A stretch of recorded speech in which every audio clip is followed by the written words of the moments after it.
una tremenda bendición y seguramente vamos a tener un momento especial con relación pues al tema que vamos a desarrollar, que van a ser sobre los 7 sellos del libro de Apocalipsis. Voy a compartir con ustedes una pantalla que nos va a permitir tener una guía con respecto al tema, y obviamente esperamos pues que el Señor nos ayude. Quiero que estén muy atentos porque no son cosas fáciles realmente. Todo lo que tiene que ver con los temas escatológicos a veces se complican un poco, ya que, por ejemplo, ni Daniel, ni Ezequiel, ni Apocalipsis fueron escritos en un orden cronológico. Entonces hay cosas que están en el capítulo 4 y se retoman en el 19. Hay cosas que en el libro de Apocalipsis se encuentran en el capítulo 6 y se retoman por ahí en el capítulo 17 o 18 o 14 o 13. Entonces es muy difícil. Es como una especie de rompecabezas que tenemos nosotros que ir armando para que podamos tener esa posible facilidad, digámoslo así, de poder comprenderlo. Así que voy a tratar, quiera Dios que no tengamos ninguna dificultad técnica, porque a veces suele pasar que cuando ya estamos aquí conectados y estamos desarrollando el temario, entonces se nos frisa la imagen o el computador, bueno, en fin. Pero esperamos y confiamos en Dios que durante todo el tiempo que dure la conferencia podamos estar articulados allí. Un abrazo para usted, pues, entonces, hermano Luis, para su esposa, su niña, ya hace algunos años, sí, por la gracia del Señor, Dios nos permitió en el ministerio, en la congregación donde usted pertenecía, ganarlos, y no solamente a ustedes, sino a muchos otros que por la gracia de Dios le sirven al Señor. Así que vamos entonces a nosotros a participar de esta enseñanza. El libro de Apocalipsis, en el capítulo 6, nos va a hablar sobre la revelación de los 7 sellos. Pero qué interesante poder tener en cuenta que el capítulo 5 nos va a hacer la introducción general de lo que va a pasar en el libro, en el capítulo 6. Si ustedes abren su Biblia en el capítulo 5, dice: y vi en la mano derecha del que estaba sentado en el trono un libro escrito por dentro y por fuera, sellado con 7 sellos. En primera instancia, quiero que hagamos un análisis, porque nuestras versiones dice que era un libro. En el griego en el que se escribe la Biblia, la palabra libro no existía todavía para ese momento, ¿verdad? Para ese momento estaban los rollos, estaban los pergaminos, etc. Realmente la palabra que utiliza el apóstol Juan para escribir libro allí es rollo. Y dice que era un rollo, quizá, y qué importante poder observar la imagen que tenemos allí, el personaje que representa al cordero. Ustedes pueden observar que tiene un rollo en la mano, ¿verdad? Entonces, así más o menos era que se escribían los libros para la época. Y eran unas largas tiras de papiro o pergamino que luego se enrollaban en un palito o una varilla, y para leerlo tenían que desenrollarlo progresivamente en la medida que lo iban leyendo. Los escribas, que eran las personas encargadas de copiar, cuando estampaban las palabras allí, escribían parte, enrollaban y con cera sellaban.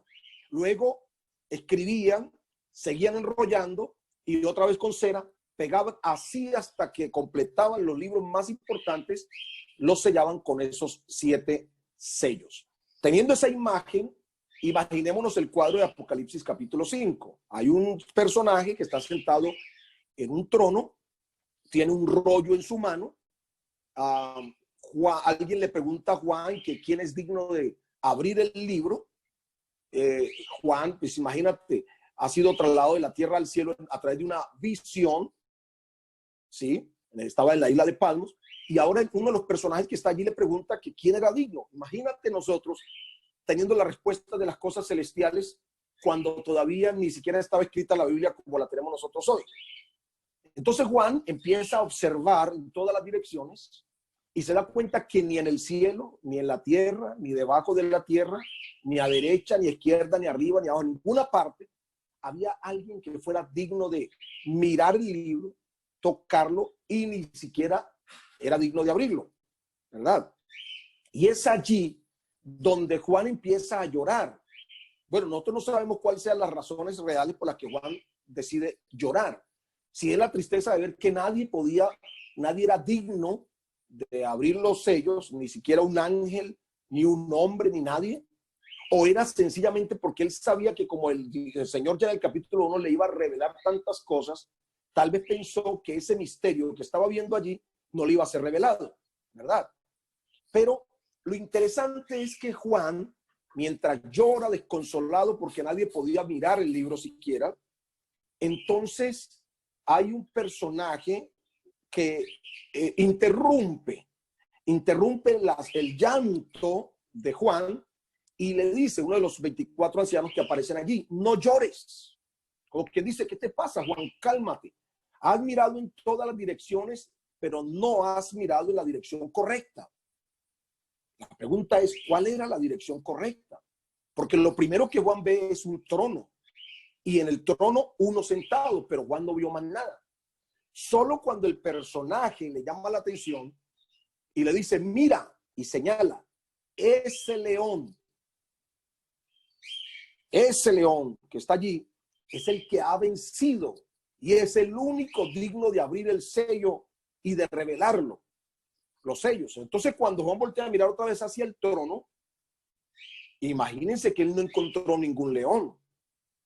Juan se encuentra con un cordero y un cordero que está herido, que tiene heridas por todas partes, como si hubiese sido sacrificado. Es raro el asunto allí. Primero porque en la descripción del que está sentado en el trono es igualita al que aparece en el capítulo 1, que es el Hijo del Hombre. Dos, el anciano le dice, mira, ese león que está allí es el único digno. Pero cuando Juan voltea a mirar, no ve ningún león, sino que ve un cordero. Qué interesante, porque nosotros encontramos por lo menos en este cuadro las dos naturalezas de Jesucristo. Una naturaleza divina que tiene que ver precisamente con la imagen de león que le muestra el anciano, lo que indica que en el cielo a Jesús lo ven siempre como Dios y como rey. Recuerde que el león es el rey de la selva y por lo tanto la forma como estos ancianos ven a Jesús lo ven como el único rey.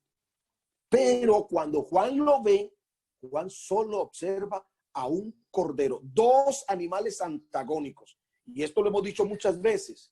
Si tú metes un cordero y un león, por ejemplo, en una jaula, ya usted sabe lo que va a pasar, ¿verdad? El león se va a devorar el cordero. Pero cuando uno entiende que en Cristo hay dos naturalezas, que Él es divino y que es humano, que Él es Dios, pero que también se hizo hombre, cuando entendemos que en Jesús se mezclan de una manera maravillosa, una obra extraordinaria, Dios manifestado en carne, nos damos cuenta que desde la perspectiva humana siempre miraremos a Jesús como nuestro Cordero, como nuestro Redentor. Y una vez que el Cordero toma el rollo, entonces todo lo creado, según ese capítulo 5, empiezan a adorar al que está sentado en el trono, reconociendo al Cordero como el único digno de toda la alabanza y de toda la gloria. Ahora, ¿qué contenía ese rollo? Qué interesante. Permítanme, yo trato de hacerles un breve análisis. Lo más probable es que ese rollo completo contiene la escritura pública del derecho legal que tiene sobre todo lo creado, ese que es el Cordero. Los ángeles, los 4 seres vivientes, los 24 ancianos, el cielo, la tierra y todo debajo de la tierra lo reconocen y lo adoran como el único dueño absoluto de todo. Entonces, este libro nos está mostrando la escritura de propiedad que el Cordero tiene de derechos sobre todo lo creado. Lo segundo es que también nos está mostrando el poder redentor del Cordero, porque los 24 ancianos, cuando Jesús, el Cordero, rompe los sellos, entonces, o cuando él toma el libro, dice allí el capítulo 5 que los 24 ancianos se postran y adoran al que vive por los siglos de los siglos y lo reconocen como el Redentor. De manera que Ojo, porque ellos dicen, y Él nos ha hecho reyes y sacerdotes para Dios. En otras palabras, el libro revela cuántas cosas el universo debe padecer antes que el Cordero reine sobre el mundo y su redención se haga válida para todo el universo. De modo que los sellos también nos van a mostrar una secuencia de juicios que han de caer exactamente de acuerdo con la semana 70 de Daniel. Ahora, el capítulo 6, esa era la introducción para que podamos comprender nosotros cómo este capítulo 6 nos va a generar todo el cuadro profético de los juicios de Dios sobre la tierra. Vamos a, denme un momento, por favor. Yo escucho. Por favor, los llevas para atrás. Bien, entonces, noten ustedes esta introducción que tenemos aquí. Haciendo un estudio cuidadoso de los sellos, resultará que encuadran perfectamente con las señales del fin pregonadas por Jesucristo en el monte, según lo menciona Mateo 24, del 1 al 30.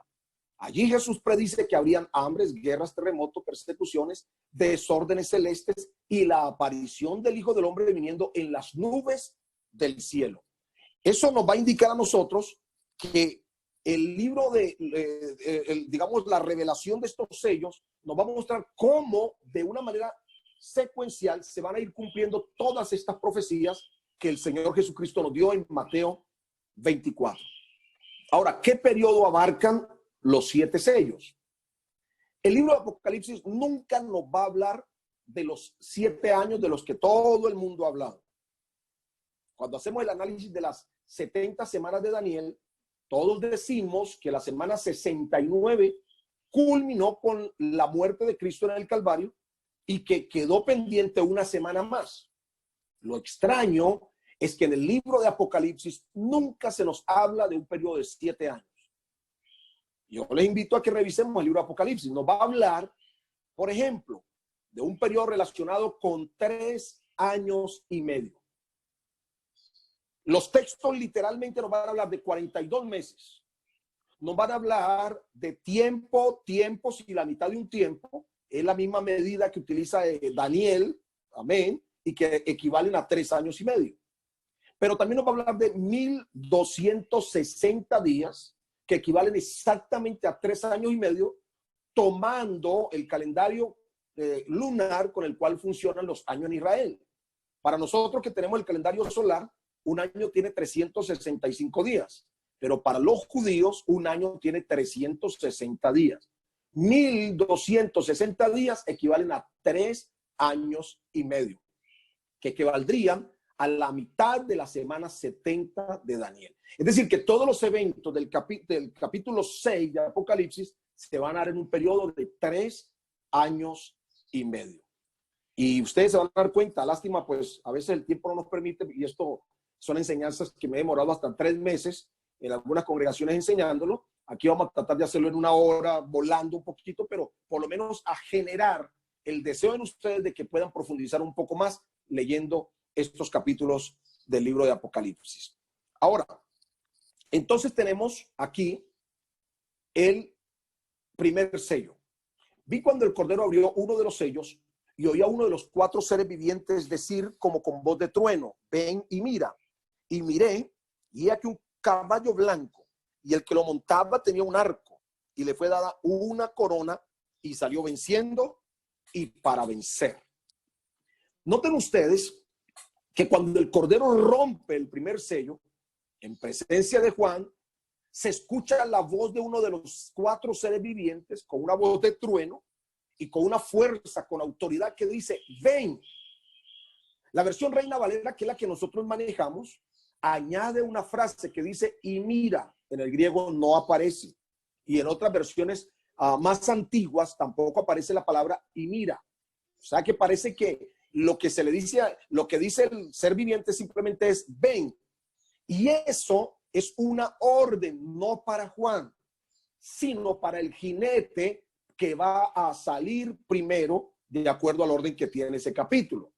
En otras palabras, amén, el vidente Juan oye la voz y mira inmediatamente cuando sale un jinete en un caballo blanco.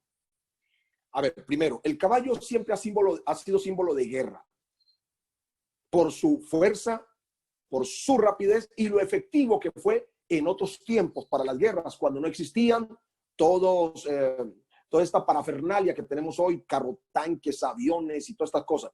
Para esa época los caballos eran sinónimo de fuerza, rapidez y de guerra. Y este personaje sale en un caballo blanco. El blanco en la Biblia puede significar tanto pureza como paz, ¿verdad? Uno sabe que cuando están en guerra, las banderas que sacan para proclamar la paz en medio de los conflictos son banderas blancas. De modo que viene en un caballo que significa fuerza, rapidez y guerra, pero viene con un caballo blanco que representa paz en medio de un conflicto. El profeta Zacarías también tuvo una visión semejante sobre unos caballos y sus jinetes, que al compararlos con este capítulo 6 de Apocalipsis, parece que fueran iguales. Zacarías capítulo 1 y el versículo 8. Voy a leerles un poquito yo rápido, ya que ustedes no tienen la posibilidad, porque entonces perdemos el hilo. Vi de noche, y aquí un varón que cabalgaba sobre un caballo alazán, el cual estaba entre los mirtos que había en la hondura, y detrás de él habían caballos alazanes, overos y blancos. Ahí nos estamos dando cuenta que hay caballos amarillos, hay caballos negros y hay caballos blancos, más o menos como lo vio el apóstol Juan en este libro. La pregunta que siempre se ha planteado la gente es: ¿quién es este personaje de este capítulo 6? Y escuche, voy a decirle a usted más o menos lo que algunos piensan que es o que representa este personaje. Algunos lo comparan diciendo que este es el Señor Jesucristo. Imagínense usted. Pero qué raro, porque el del capítulo 19, a quien allí la Biblia le dice que se llama Rey de Reyes y que también le llama el Verbo de Dios, ese viene con una espada en su boca, mientras que el del capítulo 6 viene con un arco y sin saeta. Primera diferencia. Del capítulo 19 no hay ninguna duda que sea Jesucristo, porque el único que es Verbo de Dios y además Rey de Reyes en toda la Biblia se le atribuye a Jesucristo. Pero en este capítulo 6 no se llama Rey. Primera diferencia, el del 19 viene con una espada, mientras que este viene con un arco y sin saeta. Número 2, el del capítulo 19, escúcheme bien, viene con una corona que viene del griego diadema, que es exactamente la corona regia, es decir, la que le pertenece a uno que realmente es rey. Mientras que el del capítulo 6 se le entrega una corona como símbolo de que él no era lo que pretendía ser, que no es un vencedor, pero que llegó a ser un vencedor. Y la corona en griego, qué interesante, ¿no? Para los que les gusta investigar, sería bueno que ustedes cuando terminen la conferencia investiguen en internet qué diferencia hay entre la corona del personaje capítulo 6 y la corona del personaje del capítulo 19. Les repito, el del capítulo 19, la palabra griega es diademas o diadema, de donde viene la diadema que usan las mujeres, y significaba una corona que utilizan solo y exclusivamente los reyes. Mientras que esta corona que se le entrega del capítulo 6 viene del griego estéfanos. Y la palabra estéfanos simplemente se le entrega a una persona que llega a ganar una competencia. Es decir, que ha vencido en medio de una competencia, como el que en la época de las Olimpiadas, el que gana le entregan algún premio. Se refiere a eso básicamente. Ahora, este hombre del capítulo 6 tenía ya el arco, ¿verdad? Se le da una corona y sale para conquistar. Bueno, vamos a mirar a ver si logramos, si tengo por aquí, no recuerdo ya, bueno, no tengo todavía esa partecita, pero qué interesante tener en cuenta esto. Mire, el del capítulo 6 forma todo un conjunto con los otros 3 jinetes que salen después de él. Si usted recuerda, sale un caballo negro, perdón, un caballo rojo, luego sale un caballo negro y después un caballo amarillo. Estos 3, cuando lleguemos ahí nos vamos a dar cuenta que lo que traen, escúcheme, es hambre, guerra, muerte y destrucción. Lo que indica que este personaje del capítulo 6 es siniestro, aparenta con una paz, trae un arco sin saeta que significa que viene en son de paz, de conquistar la paz, pero después de un periodo parece ser que ese mismo personaje solo cambia de ropaje y de caballo. Y luego les siguen las guerras, las hambres, la muerte y la destrucción. Pero al personaje del capítulo 19, la Biblia dice que lo que lo siguen son los ejércitos celestiales. Versículo 11 y versículo 14 del capítulo 19 para que tú lo tengas en cuenta. Finalmente, este jinete del primer sello parece ser una invitación del personaje del capítulo 19. Entonces, permítame decirle, de acuerdo a mi conclusión, es que el personaje del capítulo 6 es el anticristo, quien viene en su propio nombre para engañar y para poder conquistar al mundo. Básicamente, pudiéramos decirlo de esta manera. Parece entonces que hay mucha afinidad con lo que dice Daniel acerca del pacto que se ha de firmar o confirmar por un periodo con los judíos donde habrá una relativa paz. Este personaje, como viene en son de paz, es probable que sea el hombre que ratifique un tratado de paz entre palestinos y árabes. Pero la Biblia dice que va a ser un pacto con la muerte. Daniel capítulo 11, versos 32 y capítulo 9, versos 27. El mundo entero se verá abocado a seguir a este hombre por su discurso de paz y la capacidad de traerla para el mundo entero, según Apocalipsis capítulo 13 y el versículo 8. Pero después de un breve tiempo va a desatar de los periodos más terribles que la historia de la humanidad haya podido tener. No habrá memoria de este periodo que va a desatar este mismo personaje cuando se convierta en el segundo personaje. Dice, salió otro caballo de color rojizo y al que lo montaba le fue dado poder para quitar la paz de la tierra y hacer que se mataran unos a otros. Y se le dio una espada muy grande. Oiga pues, interesante poder nosotros tener en cuenta cómo es que describe el apóstol Juan a este personaje. Ojo, porque aquí se dice 2 veces que le fue dado. La palabrita le fue dado aparece 2 veces. Si quieres, revisa otra vez.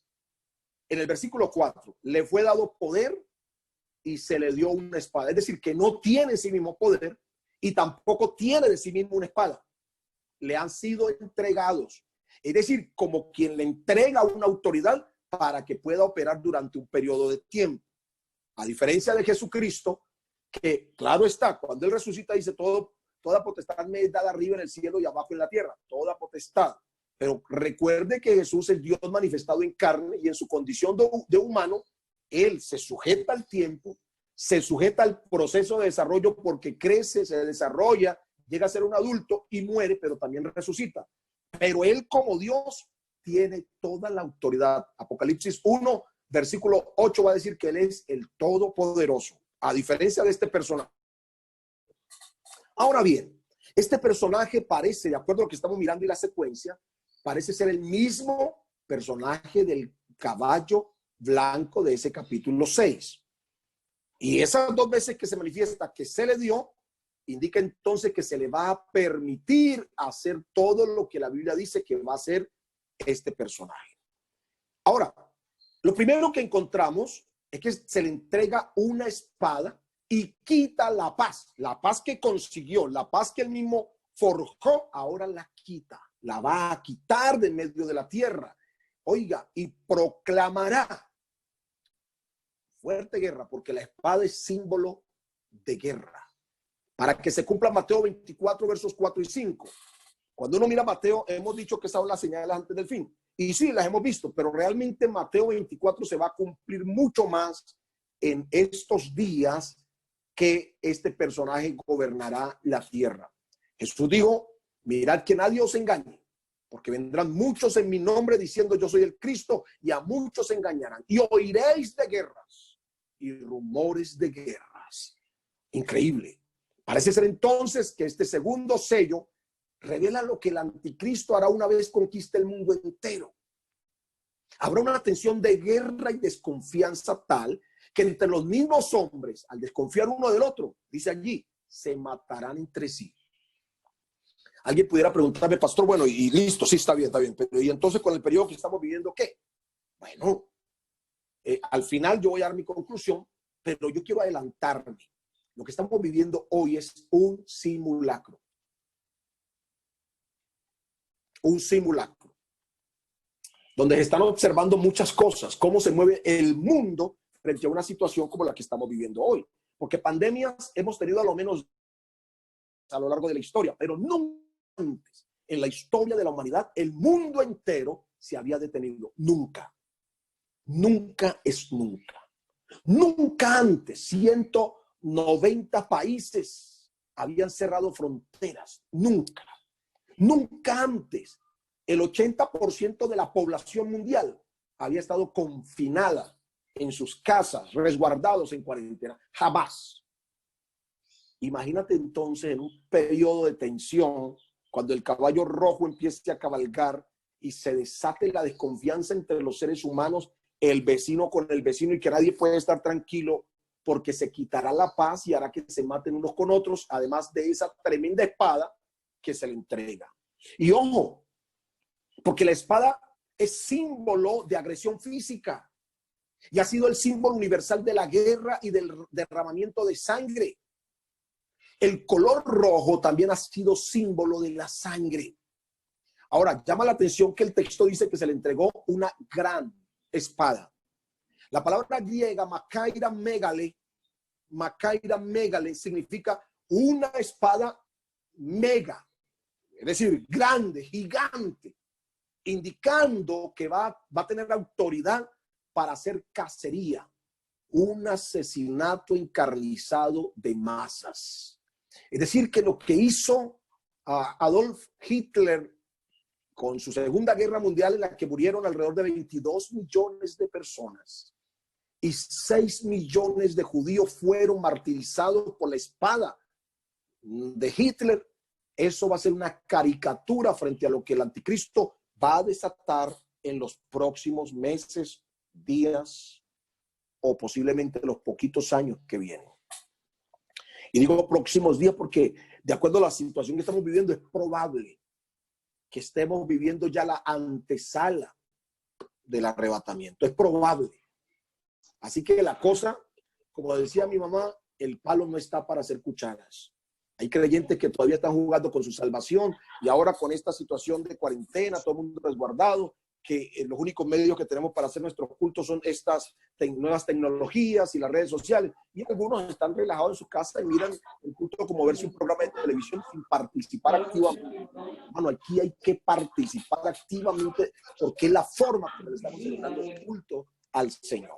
Vamos con el tercer sello. Y repito, voy un poco rápido porque no tenemos mucho tiempo. Cuando abrí el tercer sello, oí al tercer ser viviente que decía, ven. Miré y vi un caballo negro. El que lo montaba tenía una balanza en la mano. Y oí una voz de en medio de los 4 seres vivientes que decía, 2 libras de trigo por un denario y 6 libras de cebada por un denario, pero no dañes el aceite ni el vino. Ojo, porque miren lo importante, este mismo personaje que ahora del caballo rojo se monta en un caballo negro, ¿verdad?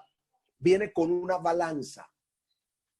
La balanza significa escasez de alimento, hambre, inanición, racionamiento. Tú te imaginas, por ejemplo, y vuelvo y repito, esto es un escenario en el que todos estamos en una especie de simulacro. Haga de cuenta como cuando en las iglesias hemos hecho simulacros de terremoto, de una emergencia, para que evacuemos todos.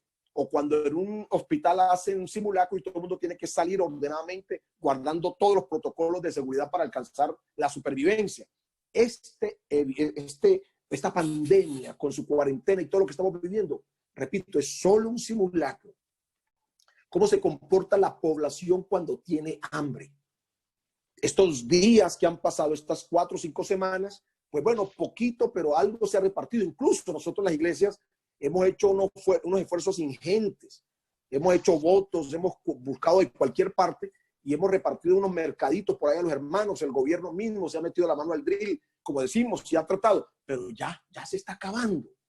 ¿Qué va a pasar en la próxima semana? Porque lo más probable es que esto se alargue por ahí hasta junio, no sabemos, o un poco más. Y nosotros que somos un foco de reuniones masivas, tal vez volvamos a reunirnos por ahí en octubre o noviembre, tal vez este año no se pueda, no sé.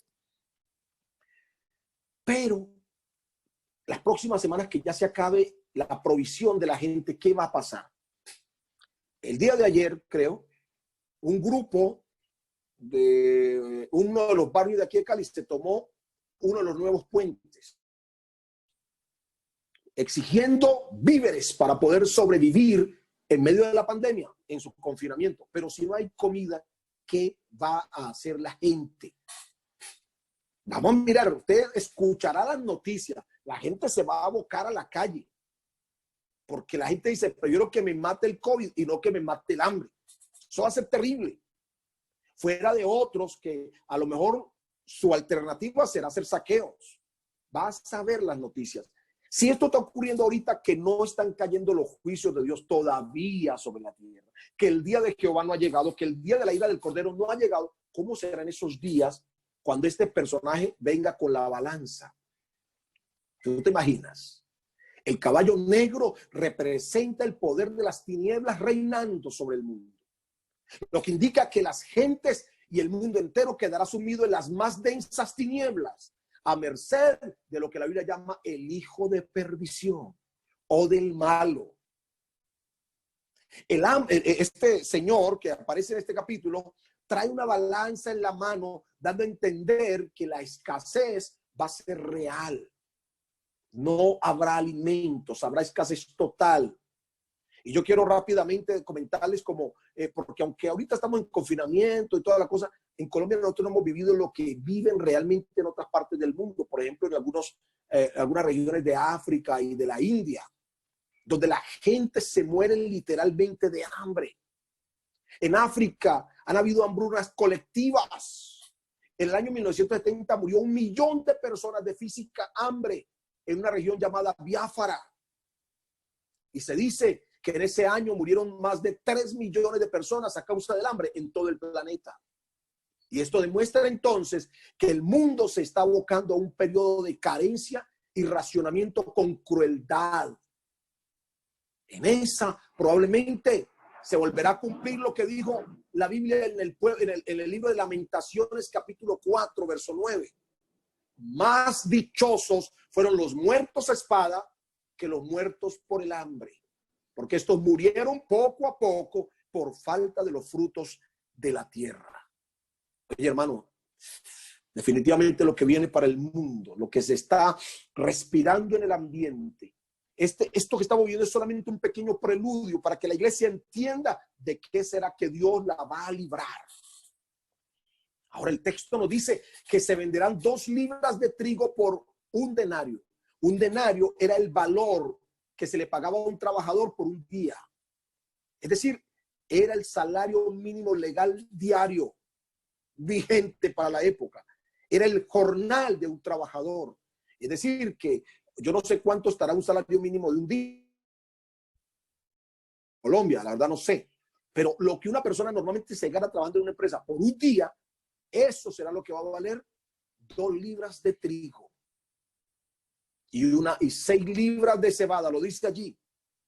Porque recuerden que el trigo lo comía la gente de alguna manera, los que más pudientes eran. Pero la cebada era el alimento para los pobres porque no nutría igual que el trigo. Es decir, que para una persona poder comprar lo mínimo para un día necesitará trabajar un día completo. No alcanzará ni para los servicios, como ahora, que todos estamos como aquí colgados porque no tenemos ingresos. Pero el texto también dice que no se le haga daño al vino y al aceite. Es decir, que estos 2 artículos eran de lujo para la época en que el apóstol Juan tiene la visión y solo los ricos tenían acceso a esos elementos. Si nosotros comparamos esto y hacemos el cuadro simbólico, el vino representa la sangre de Cristo y el aceite representa al Espíritu Santo quienes posiblemente en medio de ese panorama sombrío habrá gente que va a tener temor de Dios. Habrá gente que va a oír un mensaje de esperanza para esos días. No en la iglesia, porque se supone que la iglesia ya habrá salido de aquí. Vamos con el cuarto sello. Cuando abrió el cuarto sello, y yo voy a invitar de pronto al hermano Luis, cada que lleguemos a uno de los sellos, usted me va a leer el pasaje. Amén. El cuarto sello me vas a leer el versículo 7 y el versículo 8. Amén. Cuando abrió el cuarto sello, oí la voz del cuarto ser viviente que decía, ven y mira. Miré, y he aquí un caballo amarillo, y el que lo montaba tenía por nombre Muerte. Y el Hades le seguía, y le daba potestad sobre la cuarta parte de la tierra para matar con espada, con hambre, con mortandad y con las fieras de la tierra. Oiga, mi hermano, qué terrible. Cada sello, digamos que cada sello produce un efecto dominó. Es decir, se cumple este, inmediatamente viene el otro. Termina este periodo, inmediatamente entra el otro. La falsa paz, la guerra desatada, el hambre como resultado de la guerra y ahora la muerte, que es el resultado de la guerra y del hambre. El anticristo, el hijo de perdición, desatará en su gobierno totalitario una catástrofe mortífera con el hambre, las guerras y las pestes. Porque los cadáveres, ustedes saben que se descomponen y pueden producir pestilencias. Va a ocurrir en esos días. Imagina lo que está pasando en Estados Unidos, en Italia y en España. El sistema de salud colapsó. De modo que no pudieron hacer lo que normalmente se hace. Cuando hay una emergencia con respecto a un brote, pues la gente que va muriendo la van sacando, le entregan a sus dolientes y van y lo entierran. Eran tantos los muertos en Italia y en España y ahora en Estados Unidos que ni siquiera se los entregan a sus dolientes. Y estamos hablando solamente de una pandemia donde no hay un agente externo que esté conduciendo los hilos, entre comillas, de este planeta. Y lo que hacen es que los cadáveres los meten en bolsas y están haciendo fosas comunes, por ejemplo, en Estados Unidos para tirarlos porque no tienen dónde más. Las funerarias no se dan abasto y los hornos crematorios tampoco. Ahora imagínate este periodo tan terrible. Los cadáveres, sin poderlos enterrar, van a producir pestilencias en los que la ciencia de estos días no podrá hacer nada, como está ocurriendo hoy mismo con el COVID-19. Por eso les digo que estamos asistiendo a un simple simulacro. Terrible. Este caballo que monta este personaje tiene un color verde amarillento. La Biblia en el griego dice que era color cloros. Y el color de cloros es el color de la muerte. Es un amarillento, verdoso, un color extraño. Lo más impresionante es que este personaje que monta el caballo, según Juan, es la misma muerte personificada. Usted lee, dice que era la muerte. Y es como si llevara una red. Traba también el Hades. El Hades allí en ese contexto significa el lugar de muertos. Es decir, que va a ser la muerte arrasando con todo y a la vez va a ser sepulcro porque no habrá dónde enterrarlos. O sea, va a ser una cosa terrible y peor que lo que están viviendo estos tres países. Lo mismo que está ocurriendo en Ecuador en una de sus regiones. Ezequiel 14:21 dice, por lo cual así ha dicho Jehová el Señor. Cuanto más cuando yo enviare contra Jerusalén mis 4 juicios terribles, espada, hambre, fieras y pestilencia, para cortar de ella hombres y bestias. Oiga, Ezequiel ya había predicho lo que Juan apenas nos está describiendo. Es tan real lo que aquí en este sello se indica que los judíos harán un pacto pacto, como dije antes, exactamente con la muerte personificada. Según Isaías 28:15 dice, tenemos un pacto con la muerte, un pacto con el Seol. Lo mismo que dice allí, la muerte y el Hades que arrastra este personaje. Vamos, hermano, con el capítulo, vamos a seguir con el quinto sello, capítulo 6, versículo 9 al 11. Cuando abrió el quinto sello, vi bajo el altar las almas de los que habían sido muertos por causa de la palabra de Dios y por el testimonio que tenían. Y clamaban a gran voz diciendo, ¿hasta cuándo, Señor, santo y verdadero, no juzgas y vengas nuestra sangre en los que moran en la tierra? Y se les dieron vestiduras blancas y se les dijo que descansasen todavía un poco de tiempo, hasta que se completara el número de sus consiervos y sus hermanos que también habían de ser muertos como ellos. Ojo, porque este quinto sello nos va a cambiar el panorama dramáticamente. Miren ustedes que ya cuando se apertura este sello, ya no es un jinete el que sale, sino que a Juan se le muestra cómo automáticamente el cielo se transforma en un templo. Porque recordemos que en el tabernáculo habían dos altares, el del perfume y el del sacrificio, ¿verdad?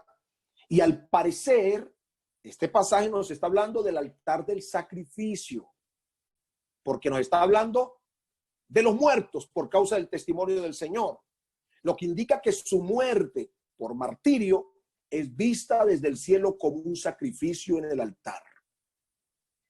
Es decir, que si nosotros nos morimos de COVID-19, nos guarde Dios, o cualquier otro tipo de enfermedad, o nos atropelló una tractomula, bueno, dejamos de existir, nos llevó el cáncer, lo que sea, son muertes normales, entre comillas, para los seres humanos. Pero el que muere por causa del Señor, desde el cielo se le ve como si hubiese sido un sacrificio en el altar. Increíble lo que dice este pasaje. Ahora, estos que aparecen allí mueren como mártires por el testimonio que tenían. Mire que no dice que el testimonio que daban. Hay hermanos que usted los ve que son evangelistas, mejor dicho, hasta en los poros. Y ellos dan testimonio y hablan, pero su vida a veces no corresponde con la realidad cristiana. Yo conozco muchos evangelistas que son malos esposos, malos papás, malas mamás, malos hijos, pero le mantienen hablando a Raimundo y todo el mundo. Por eso estos que aparecen aquí no es el testimonio que daban, sino el que tenían. Es decir, que había una forma de vida, un estilo de vida, así vea, concatenado con su testimonio. En otras palabras, vivían, amén, la palabra que recibieron y que compartieron hasta la muerte. Parece que este episodio va a ocurrir exactamente en los días de la gran tribulación, cuando se presente todo lo que los sellos han revelado: guerra, hambre, pestilencia y muerte. Note usted que después de que se habla de todas esas cosas, aparece este grupo, lo que indica que al aparecer este grupo, entonces habrá muchos muertos también por causa del testimonio y de la palabra. Ahora preguntémonos, ¿quiénes son esas almas que aparecen allí? Cabe anotar que Juan observa el altar y nota que debajo de ese altar están esas almas.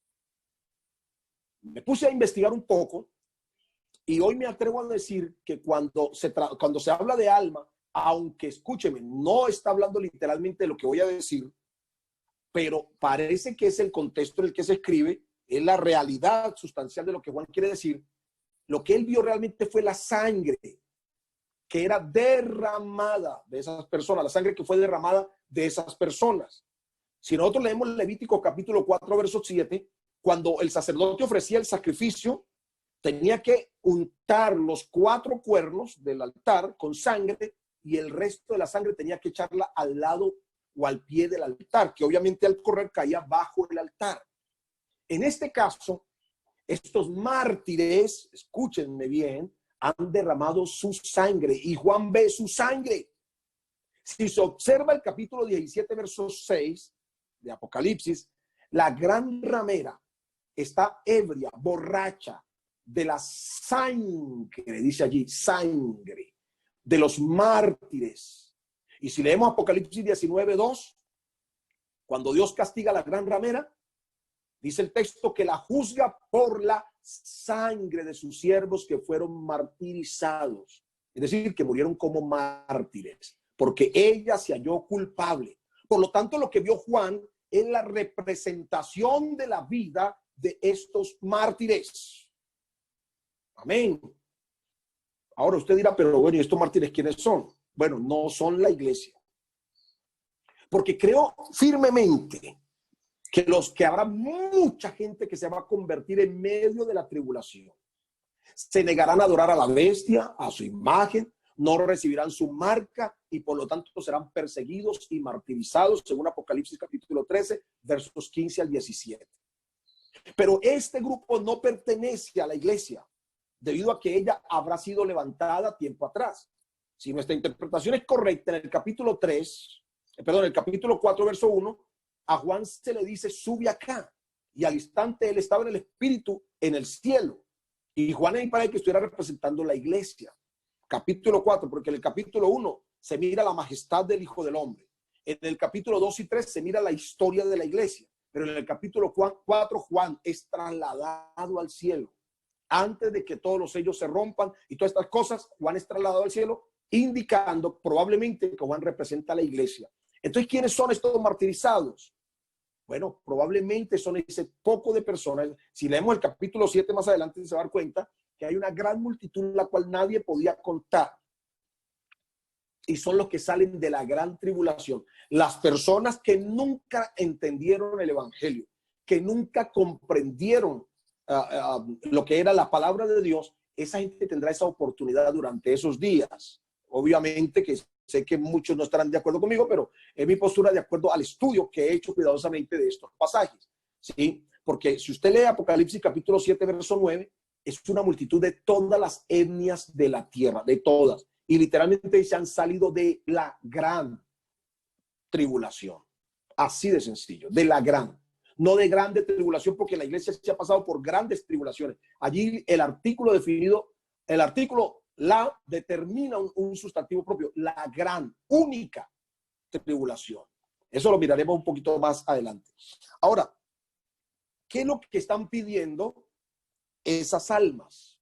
Si nosotros hacemos un análisis, nos vamos a dar cuenta que dice el texto, y clamaban a gran voz diciendo, ¿hasta cuándo, Señor, santo y verdadero, no juzgas y vengan nuestra sangre los que moran en la tierra?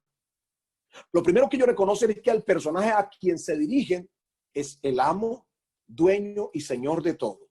Y además es el santo, indicando que es el mismo Dios del pueblo de Israel.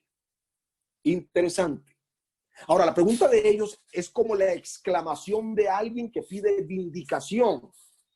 No necesariamente que esté pidiendo venganza, sino que está pidiendo vindicación, es decir, que le hagan justicia pronto. Amén. Entonces alguien dice, pero si fue la sangre lo que vieron, ¿cómo hace la sangre para clamar? Si dice que los vio clamando. Bueno, Génesis capítulo 4, verso 10, utilizando ese mismo principio, Dios le dijo a Caín, la sangre de tu hermano clama a mí desde la tierra. Entonces, si la sangre de Adán clamaba, ¿cuánto más de esto que han sido redimidos por la obra de Cristo también? ¿Me hago entender? En otras palabras, lo que quiere decir ese pasaje cuando dice que clamaban venganza, realmente no pedían venganza, sino justicia, que es otra cosa.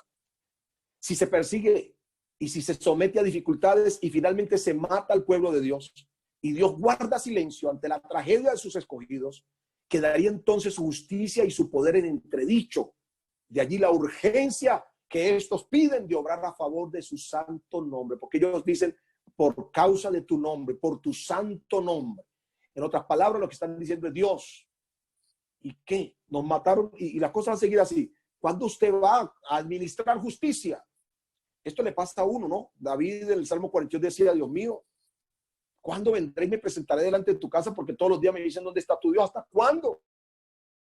¿Por qué te abate su alma mía? Es más o menos lo que le pasa a este grupo que será redimido en medio de la tribulación. Ahora, la respuesta a ellos les llega en el capítulo 16.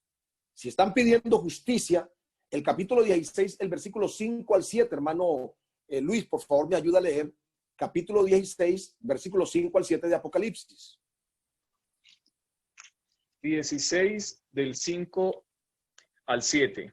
Y oí al ángel de las aguas que decía: Justo eres tú, oh Señor, el que eres y el que eras, el santo, porque has juzgado estas cosas, por cuanto derramaron la sangre de los santos y de los profetas.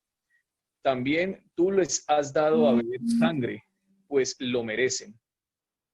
También oí a otro que desde el altar decía: Ciertamente, Señor Dios Todopoderoso, tus juicios son verdaderos y justos. ¿Hasta cuál? Hasta ahí.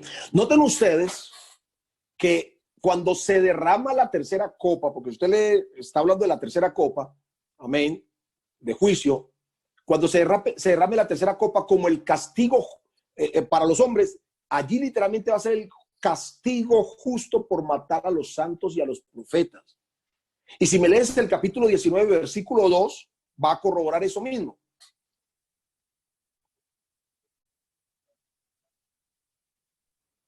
Porque sus juicios son verdaderos y justos, pues ha juzgado a la gran ramera que ha corrompido a la tierra por su fornicación y ha vengado la sangre de sus siervos de la mano de ella. Amén. Noten ustedes entonces que ese clamor, hasta cuando no hace justicia, empieza a cumplirse en el capítulo 16 y termina en el capítulo 19. Es decir, cuando los juicios directos de Dios caen mediante las copas de ira y las trompetas de juicio, entonces Dios empieza a dar justicia, amén, a aquellos que mataron a esas personas del capítulo 5. Ahora, finalmente ellos piden, se les colocan unas vestiduras blancas. Esto también es simbólico, porque recuerde que en el libro de Apocalipsis es un libro de símbolos. La sangre no se puede vestir de blanco, ¿cierto? Pero la sangre sí es símbolo de la vida. Y este color blanco, amén, representa, según la Biblia, la justicia divina. En otras palabras, no se preocupe porque Dios tarde que temprano cobrará justicia por todos los males que hemos recibido sobre la faz de la tierra. Se les promete que es por un corto tiempo. Amén. Mientras se continúe esa situación hasta que se complete el número que Dios ya sabe de los que han de morir como mártires durante esos días. Y por eso la señal de las vestiduras blancas implica que ellos serán vestidos de justicia totalmente, así como los dos testigos, amén, que también serán vestidos de blanco. Vamos al capítulo con el sello 6, y ahí ya vamos llegando casi que a la mitad de la conferencia, imagínense usted. Capítulo 6, versos 12 al 16. Miré cuando abrió el sexto sello, y he aquí hubo un gran terremoto, y el sol se puso negro como tela de silicio, y la luna se volvió toda como sangre, y las estrellas del cielo cayeron sobre la tierra como la higuera deja caer sus higos cuando es sacudida por un fuerte viento. Y el cielo se desvaneció como un pergamino que se enrolla, y todo monte y toda isla se movió de su lugar. Y los reyes de la tierra y los grandes, los ricos, los capitanes, los poderosos, y todo siervo y todo libre se escondieron en las cuevas y entre las peñas de los montes. Y decían a los montes y a las peñas: Caed sobre nosotros y escondednos del rostro de aquel que está sentado sobre el trono y de la ira del Cordero. Amén. ¿Hasta qué versículo me leyó? Hasta el 16. Léeme el 17 para terminar ahí. Ajá. Porque el gran día de su ira ha llegado, ¿y quién podrá sostenerse en pie? Bueno, muy bien. Noten ustedes que cuando se rompe el sexto sello, el universo entero se convulsiona. Total. Se producen unos trastornos cósmicos y toda la naturaleza es sacudida. Vamos a mirar varias cosas. Lo primero que va a ocurrir allí, antes de esto, lo primero que va a ocurrir allí es que habrá un terremoto, dice, amén, cual no lo ha habido nunca antes. La palabra griega que se utiliza para terremoto es sismo o seísmos, que significa sacudir, arrojar, tirar, y tiene que ver con sucesos que afectan, imagínense, al sol, la luna, la tierra y las estrellas. Dios de los cielos. Este evento se registra igualmente en el capítulo 11, verso 13 y en el capítulo 16, versículo 18. Parece que cuando se desata el sello nos está mostrando lo que va a pasar, pero en el capítulo 11 y el capítulo 16 se muestra cómo se está cumpliendo lo que el sello ya decía. Será un terremoto, mis hermanos, tan terrible que va a afectar toda la naturaleza y el cosmos mismo. Yo les voy a recordar que en el año 2011, el terremoto que sacudió a Japón, que fue de 9 punto y pico sobre la escala de Richter, fue tan terrible que las fotos de la NASA mostraron cómo la isla de Japón se corrió 2,5 metros de su lugar original. Eso no es cuento. Busque usted en internet terremoto de Japón que desplazó la isla y usted va a encontrar la información. Eso fue noticia. Fue tan terrible que desplazó la isla. Es decir, que Japón ya no se encuentra en el mismo lugar. Y dos, ese terremoto fue tan tremendo que inclinó la Tierra sobre su propio eje varios, ¿cómo le llamamos? Centímetros.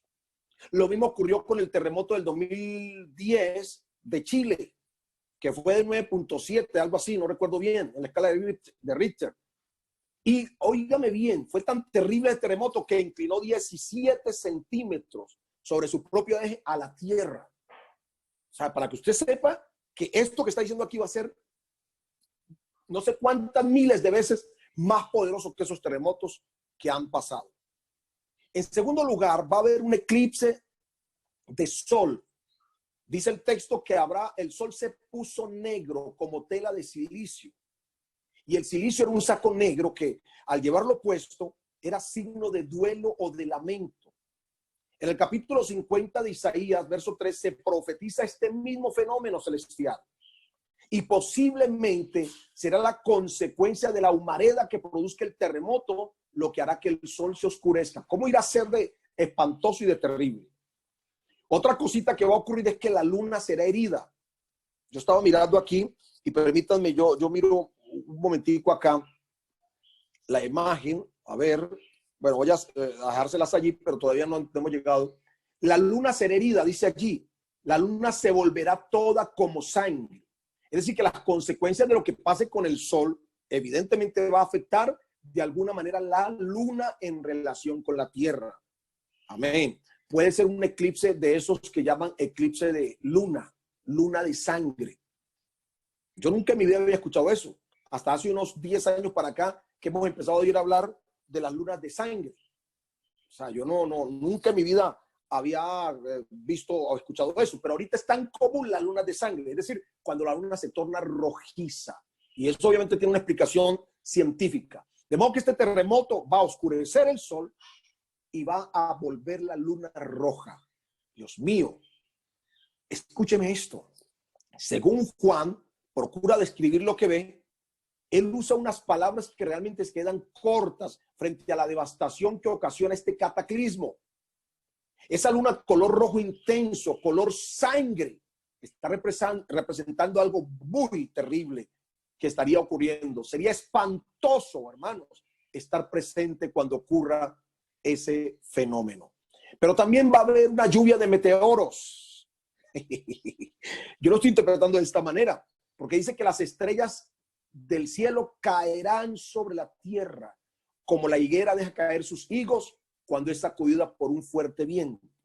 En otras palabras, parece que muchas estrellas, muchos astros se aproximarán a la tierra en un acontecimiento sin precedentes en la historia. Es como si la higuera fuera sacudida y dejara caer.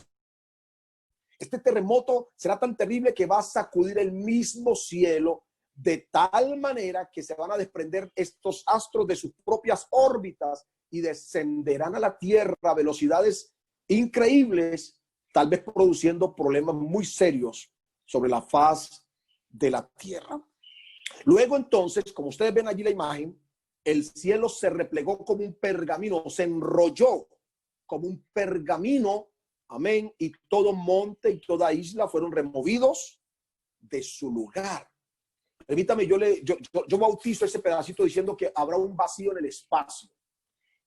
Si el cielo se desvanece y se enrolla como un pergamino, va a ser tan fatal los efectos de este terremoto que el mismo firmamento estará afectado y se desvanecerá. Literalmente va a desaparecer del espacio mismo.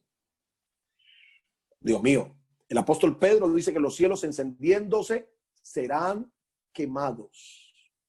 ¿Cómo les parece a ustedes? Será un evento macabro ver todo el cielo enrollarse como si fuera bolas o masas de fuego que corrieran. Y es probable que eso se deba tal vez a algunas armas balísticas, tal vez bombas atómicas que puedan estar siendo usadas en ese momento junto al terremoto. Finalmente va a decir que las montañas, escúcheme, y las islas se hundirían en el mar, como les acabo de recordar que lo que pasó con la isla del Japón. Muchas islas desaparecerán del mapa geopolítico. ¿Cómo irá a ser, Dios mío, de terrible cuando empiezan a desaparecer las islas del globo terráqueo? Las convulsiones producidas por este gran terremoto harán que toda la tierra, todo el globo, sea removido de su lugar, como dijo Isaías 24. Temblará la tierra como un ebrio y será removida como una choza y se agravará sobre ella su pecado y caerá y nunca más se levantará. Así como ocurrió con el terremoto de Indonesia y de Sumatra en el 2004, que inclinó la tierra, la removió, la corrió, con el terremoto de Chile y de Japón. Algo espantoso, hermanos, está por ocurrir. Y finalmente, ustedes están mirando allí la diapositiva, las 7 clases, infortunadamente, ¿no? Las 7 clases sociales, como se han dividido los hombres en el mundo, serán tocadas, deshechas, entrarán en pánico. Los reyes, vamos a contarlos, los reyes de la tierra, primera clase, los grandes, segunda clase, los ricos, tercera clase, los capitanes, cuarta clase, los poderosos, quinta clase, los esclavos, sexta clase, y los libres, séptima clase. Son 7 clases sociales en los que el hombre se ha dividido el mundo. Pero todos se esconderán en las cuevas y en las peñas de los montes. Será tan espantoso estar durante esos días que todas estas clases, hermanos, buscarán desesperados huir del juicio de Dios, huir de la ira de Dios que estará derramándose sobre ellos. Y en un intento por huir de Dios, preferirán clamar a la naturaleza y a los montes y a las piedras gigantescas antes que clamar al Dios de la misericordia. Ahí se demuestra la idolatría replegada en el corazón del hombre. Por eso cuando usted ha visto que hay un terremoto, la gente clama a cualquier santo, a San Emilio bendito, a Santa Bárbara bendita, no sé quién, antes de clamar al que tiene autoridad y poder sobre la tierra. Gloria al nombre del Señor.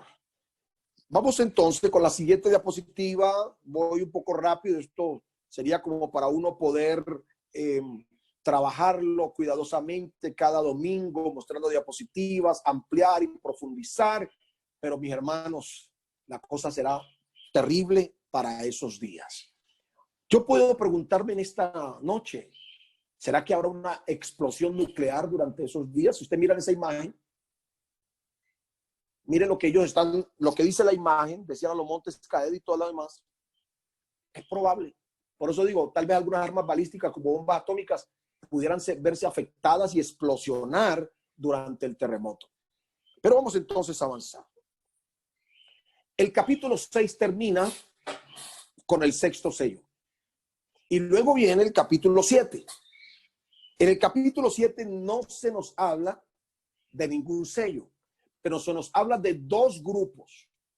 Un grupo de 144,000 personas y un grupo que se le llama la gran multitud, como les decía ahora. Es de anotar entonces que entre el sexto y séptimo sello hay un paréntesis. Dios es muy bueno.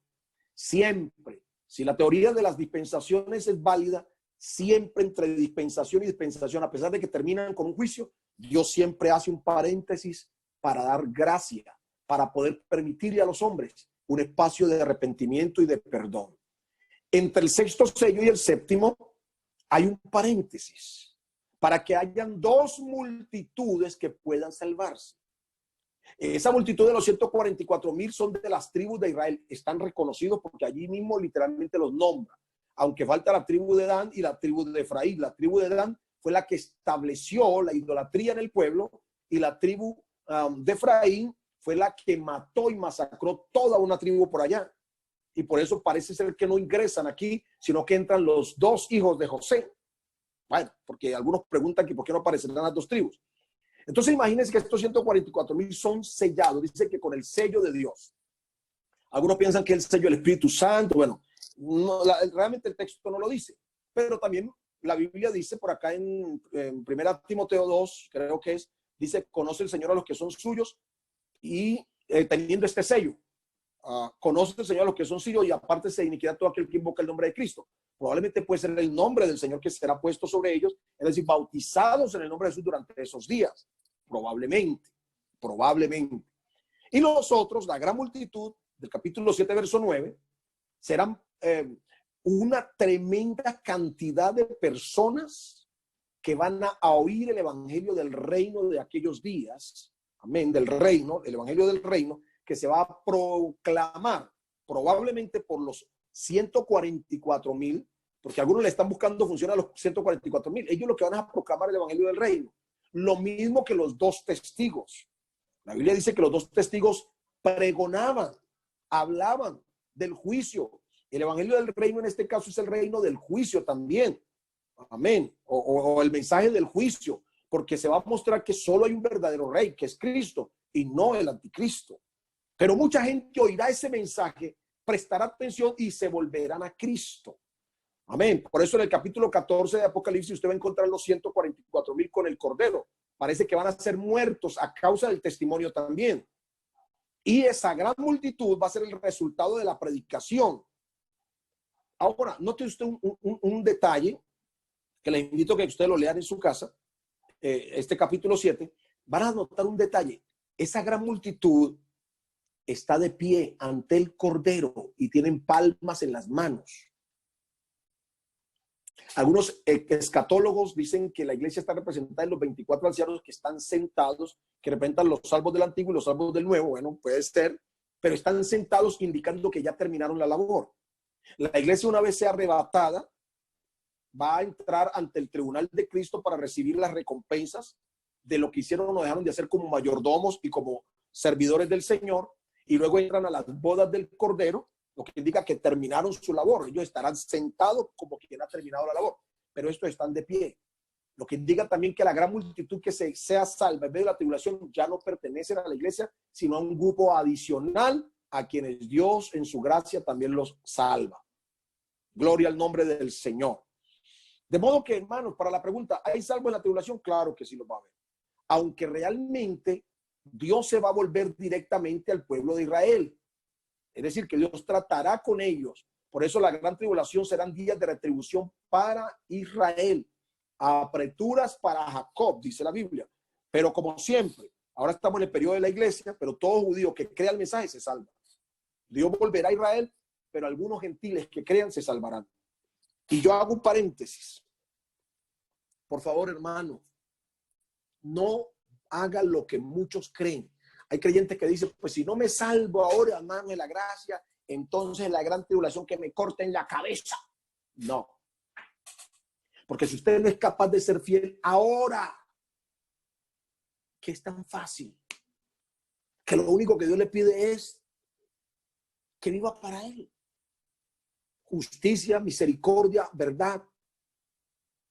Que tenemos la unción del Espíritu Santo ahora. Si usted no puede ahora, que es tan fácil, ¿qué me va a decir usted a mí que va a ser capaz durante los días de la tribulación?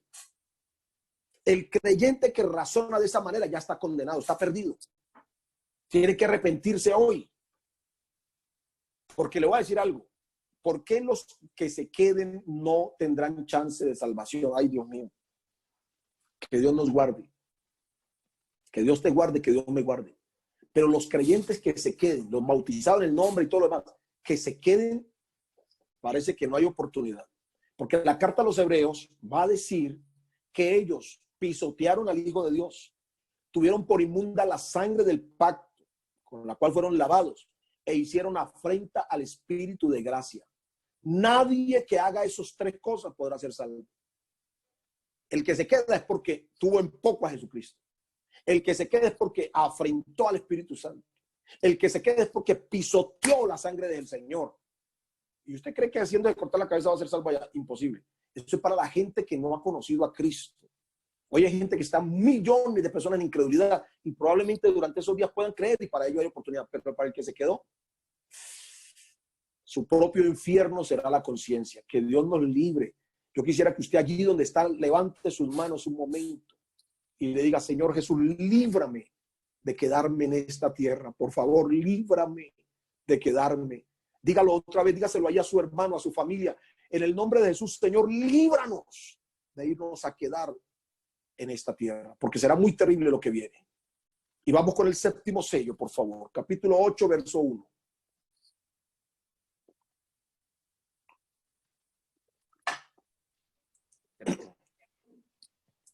Cuando abrió el séptimo sello, se hizo silencio en el cielo como por media hora. ¿Hasta dónde, pastor? Hasta ahí Hasta nomás. ahí nomás. Sí, señor. Noten ustedes que el séptimo sello, cuando es roto, Juan solamente dice que se hizo silencio en el cielo. ¿Cómo? Por media hora. Un silencio por regla general, pausa, que anuncia algo solemne que va a ocurrir.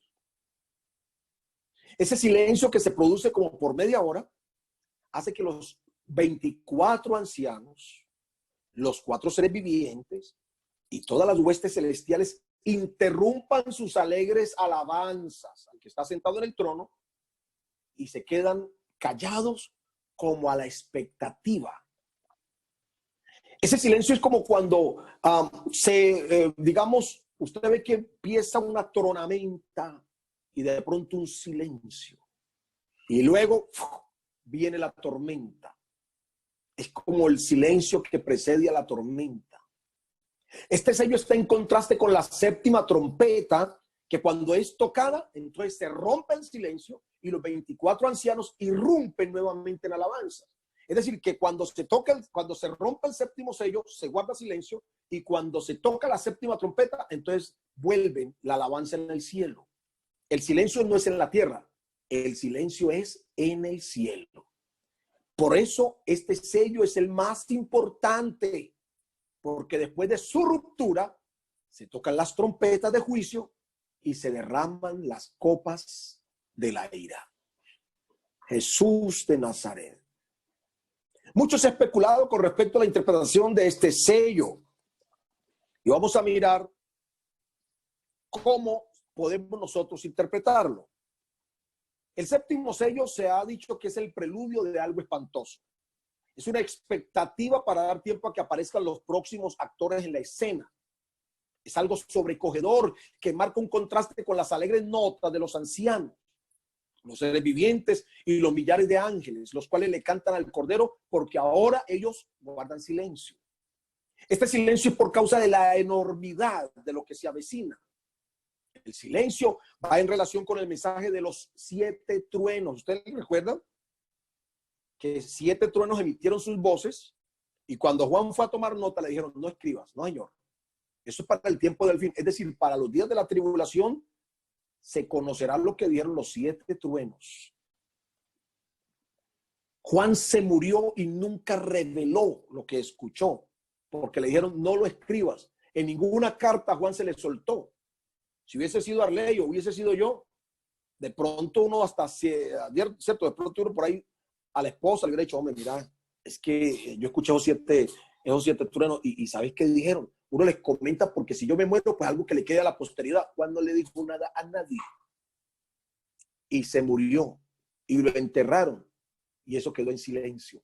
Este silencio de media hora es semejante a esos 7 truenos que emitieron sus voces, pero que nadie sabe qué ocurrió. Vamos a mirar lo que significa el silencio en la Biblia. Primero, el silencio durante 7 días es un número de victoria. ¿Qué les dice esa imagen que ven allí? A ver si alguien recuerda, que abra el micrófono un minutico y me diga qué le dice esa imagen.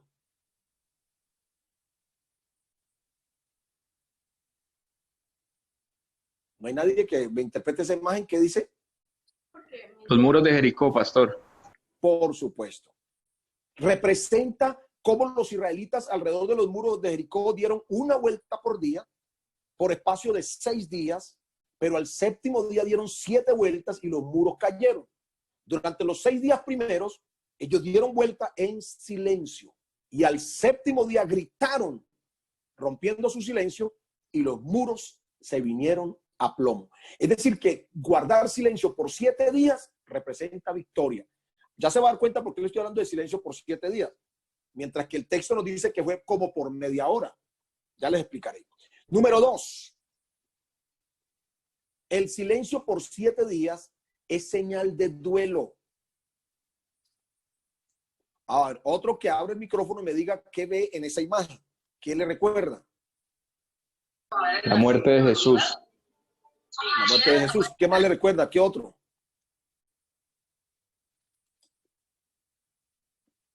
A ver, ¿dónde están los hermanos? ¿No hay nadie que me esté viendo? Job. Cuando Job. ¿Cómo? ¿Cómo? Job. Sí, señor, familia Mejía Correa. Claro que sí.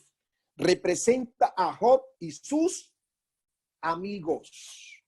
La Biblia registra que los amigos de Job llegaron y estuvieron 7 días en silencio, compadeciéndose de la situación de Job, y después de los 7 días fue que ellos rompieron su silencio para hablarle. Usted puede leer eso en el capítulo 2 de Job, versículos 11, luego el versículo 13 y luego el capítulo 4, verso 1. 7 días así, guardando el duelo de lo que vivía Job, que estaba muerto en vida.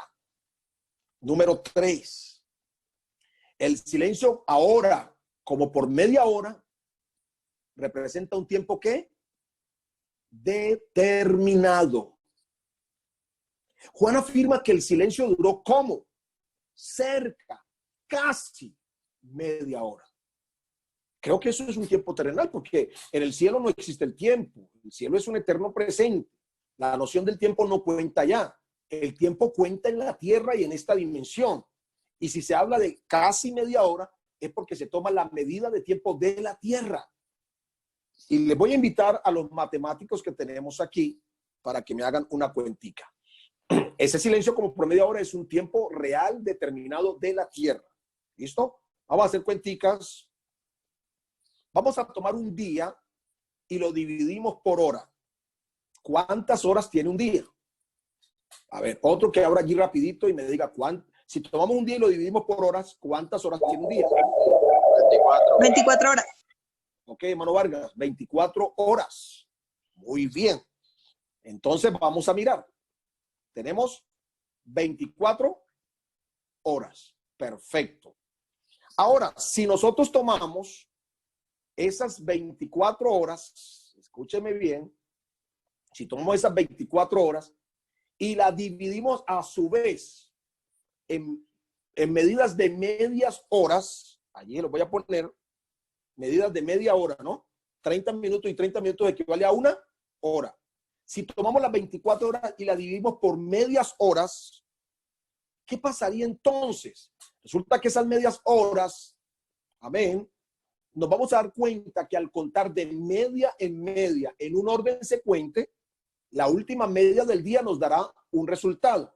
Es decir, a ver si, para que estén listos los matemáticos allí. Si un día tiene 24 horas y las dividimos por medias horas, ¿cuántas medias horas tendría un día? 48. ¿Quién me habló? Familia. Junior. Junior, Dios te bendiga. Amén. Amén. Otra vez, ¿cuántas medias horas tendría un día? 48.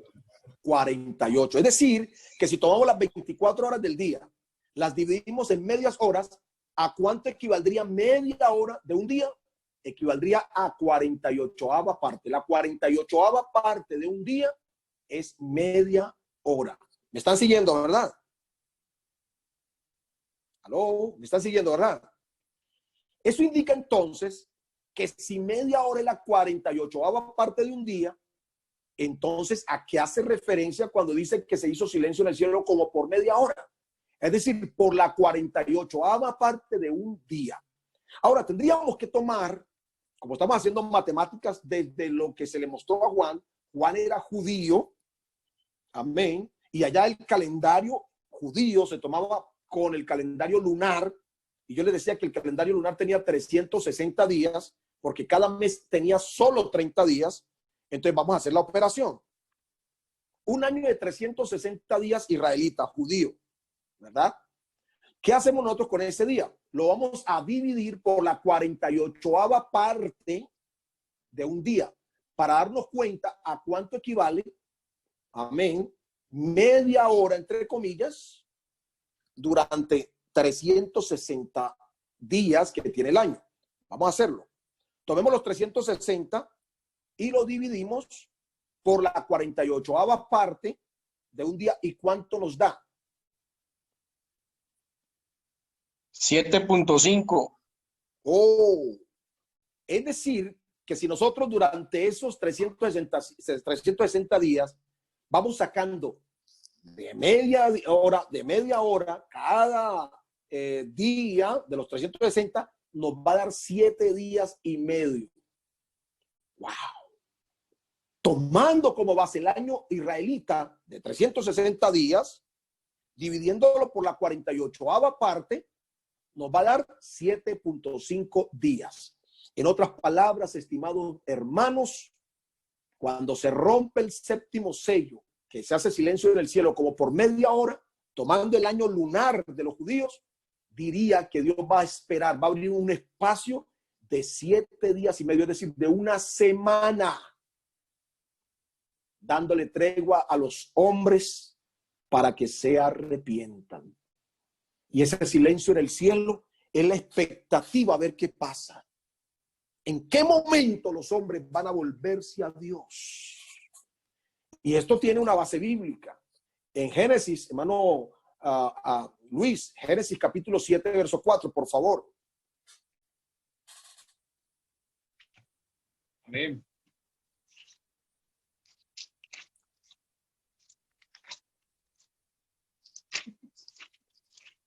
Génesis capítulo 7, verso 4. Porque pasados aún 7 días, yo haré llover sobre la tierra 40 días y 40 noches, y raeré de sobre la faz de la tierra todo ser viviente que hice. Ok. Noten ustedes, si usted lee anteriormente, Dios cerró la puerta del arca una vez que Noé y su familia y todos los animales estaban adentro. Cuando ellos entraron, Dios cerró el arca. Pero el diluvio no vino inmediatamente. Dios esperó 7 días. Por si de pronto alguien decidía decirle, Noé, no, venga, yo me meto con usted. Hermanos, que la misericordia de Dios, aún en medio del juicio, la misericordia de Dios opera. Porque si no fuera así, hermanos, nadie podría ser salvo. La misericordia es uno de los atributos naturales de Dios. Por eso el mensaje, imagínense, Dios permitió que por primera vez el mundo se detuviera, pero la iglesia no se queda sin testimonio. Tenemos estos medios para seguir predicando y ahora le estamos llegando a más gente todavía. Encerrado en los salones, teníamos nuestros grupitos, pero ahora a través de estos medios estamos llegándole a mucha gente. Parece como si tuviéramos un periodo de media hora, como para que la gente escuche el mensaje de salvación y no vaya a decir que nunca oyó que había una oportunidad de salvación. Por eso, estimados hermanos, Dios dará entre el séptimo sello y la primera trompeta y la primera copa, Dios dará días de gracia para los seres humanos. Esto revela entonces que antes de los juicios de las copas y trompetas, Dios siempre va a dar una oportunidad, porque Dios piensa para actuar, y el texto dice en Lamentaciones 3:33, no voluntariamente aflige a los hijos de los hombres. No. Dios cuando actúa es porque los mismos hombres han hecho que su maldad llegue hasta el colmo. Por eso, ese silencio solo se romperá cuando el ángel tome el incensario y eleve las oraciones de los santos a Dios y lo llena de fuego del altar para lanzarlo contra la tierra, como diciendo, llegó la hora de ajustar cuentas. Y para corroborarlo, se van a escuchar truenos y relámpagos y voces. La iglesia fue redimida por Cristo. Estamos en este simulacro mundial. Muchos cristianos van a perder el fervor. Ahora estoy hablando de este mismo momento. Muchos de nuestros creyentes se van a acostumbrar a los cultos detrás de las redes sociales. Vamos a tener que construir una iglesia física y una iglesia virtual para esos que ya no van a ir a los salones. Muchos creyentes van a perder la fe. En fin, muchas cosas van a pasar. Porque la iglesia que se fue el 17 de marzo, esa última escuela dominical, no va a ser la misma que va a regresar cuando podamos estar otra vez en nuestros salones. Muchas cosas habrán cambiado, pero la Biblia dice, el que persevere hasta el fin, este será salvo. Mis hermanos, les dejo esta presentación, estas reflexiones sobre los sellos. Estamos a puertas de empezar un periodo sin precedentes en la historia, pero también estamos a puertas de oír una voz que nos diga, subid acá, y en un cerrar y abrir de ojos estaremos con el Señor Jesús en el aire, y así estaremos por siempre con el Señor. Lucho, gracias por la invitación. Un abrazo para usted y para todos los que están en línea. Que el Dios Todopoderoso los bendiga y los guarde. Amén, hermano Carlos. Agradecemos a usted por su tiempo. Sabemos que mantiene pues un poco ocupado. A todos los hermanos que se han conectado, quería hacerle pues, pastor, una pregunta. Yo sé que el tiempo ha pasado. Quería puntualizar si de pronto se podían abrir micrófonos para 2 o 3 preguntas puntuales acerca del tema, para que no nos extendamos acerca de todo el tema apocalíptico, sino puntualizar en lo que la enseñanza que hoy nos dieron, alguna duda, alguna inquietud, 2 o 3 preguntas máximo. La idea sería levantar la mano. El programa tiene la opción de poder levantar la manito para hacer la consulta. Nosotros le abrimos el micrófono y el expositor pues nos dará la respuesta. ¿Está de acuerdo, hermano Carlos? Claro que sí, con mucho gusto.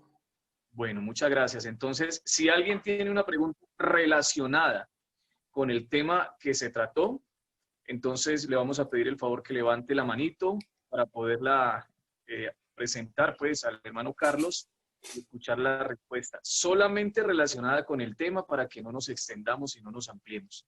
Entonces, no sé si alguien lo quiere hacer.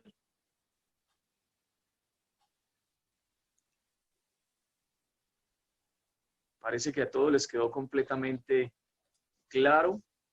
¿Alguien tiene alguna duda? En el chat no hay... ¿En el chat no hay alguna pregunta, no? No, señor. No hay ninguna pregunta. Yo quiero hacer una pregunta, pastor. ¿Quién habló? Luis Antonio. ¿Quién puede, hermano? Pastor Carlos, Dios lo bendiga. Quería preguntarle déjeme ver la cara, pues, que hace rato que no lo veo. Me deja ver la cara, hermano. No, estoy por acá con la niña y está un poquito oscuro. Bueno, tranquilo. Usted hablaba acerca de en el tercer sello, el hijo de perdición. Yo quiero preguntarle acerca de eso. ¿Cuántos hijos de perdición hay o es solo uno? Porque según entiendo, en los evangelios Jesús también se refirió a Judas como un hijo de perdición. Bueno, el título se le ha atribuido a varios personajes, como ya usted mismo lo mencionó. Judas, por ejemplo, Jesús dice, nadie se perdió sino el hijo de perdición. Pero aunque el título es igual, la connotación es distinta. En el caso de Judas, es hijo de perdición solo y exclusivamente porque fue el que se prestó para vender al maestro, para entregarlo en manos de los pecadores, como se había dicho en la profecía. Mientras que del anticristo, Pablo, en la segunda a Tesalonicenses, capítulo 2, nos va a dar varios epítetos, varios títulos. Le llama el hombre de pecado, le llama el hijo de perdición, ¿verdad? En Apocalipsis se le llama la bestia. En Daniel se le llama el príncipe que ha de venir. Es decir, que el anticristo tiene demasiados epítetos, demasiados títulos, por decirlo así, con los cuales se le designa. Hijo de perdición, porque ya sabemos que para ese no hay escapatoria. Mientras que a Judas solo se le aplica hijo de perdición después de que entrega al Señor. Porque Judas tenía la opción de no entregarlo. Pudo haber sido Pedro. Cualquiera de los discípulos pudo haber entregado al Señor. No crean que Judas fue escogido para que hiciera eso, porque Dios no actúa de esa manera, ¿verdad? Sino que cada quien de su propia voluntad decide. Y si decide, lastimosamente. La Biblia habla, por ejemplo, de muchos creyentes que obviamente van a tener que quedarse porque nunca le prestaron atención, pisotearon al Hijo de Dios, todo lo que dijimos. Pero, ¿será que usted tiene que quedarse? No, usted decide si se queda o no. Si usted decide vivir para Dios, no tiene por qué quedarse. Entonces, en el caso de Judas, fue una cuestión opcional, aunque había una profecía, pero en el caso del anticristo sí viene designado, marcado para eso. Es el único personaje que viene marcado para eso. Así como Cristo venía marcado para ser el Mesías. Jesús no nació al azar. Claro que José y María encontraron un encuentro ocasional por allí, tuvieron relaciones y no. Jesús vino marcado, fue engendrado por el Espíritu Santo para eso.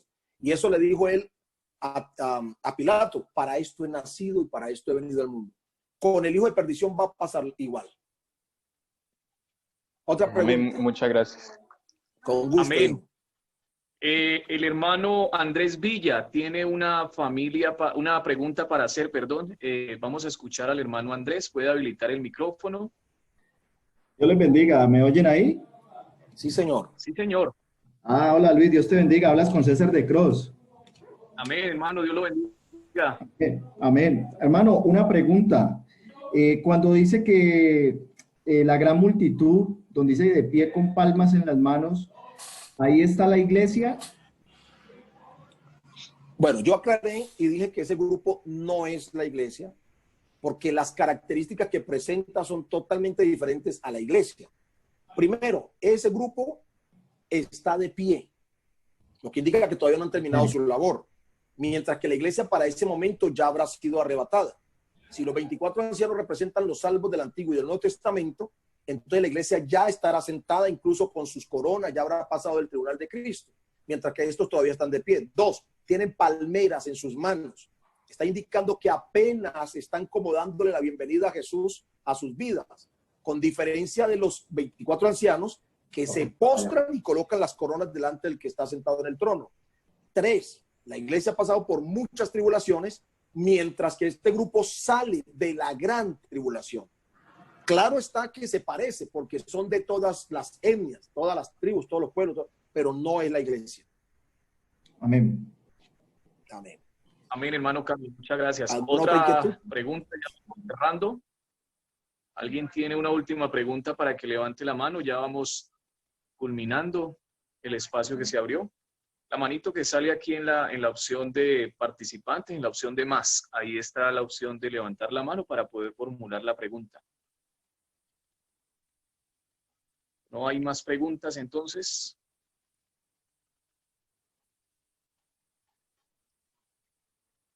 Pastor, una última pregunta. Cuéntame. ¿Cree usted que el anticristo ya está, digamos, a punto de dar su aparición? Pues hermano, de acuerdo al escenario en el que nos estamos moviendo en este mismo momento, a mi juicio estamos, voy a decir algo que va a sonar un poquito duro, pero yo me atrevo a decirlo por lo que estamos viviendo. Es probable que la iglesia alcance a ver el establecimiento de ese nuevo orden mundial. La nueva moneda, que probablemente sea electrónica, ¿verdad? La marca de la bestia, la alcancemos tal vez a ver cómo empiezan a irla implementando, el establecimiento de un gobierno único, porque de acuerdo al escenario en el que estamos, la mayoría de los gobiernos han sido incapaces de manejar de una manera prioritaria esta situación. Por ejemplo, la primera potencia del mundo, Estados Unidos, en este momento también ya tiene casi 1 millón de infectados y no sé cuántos muertos.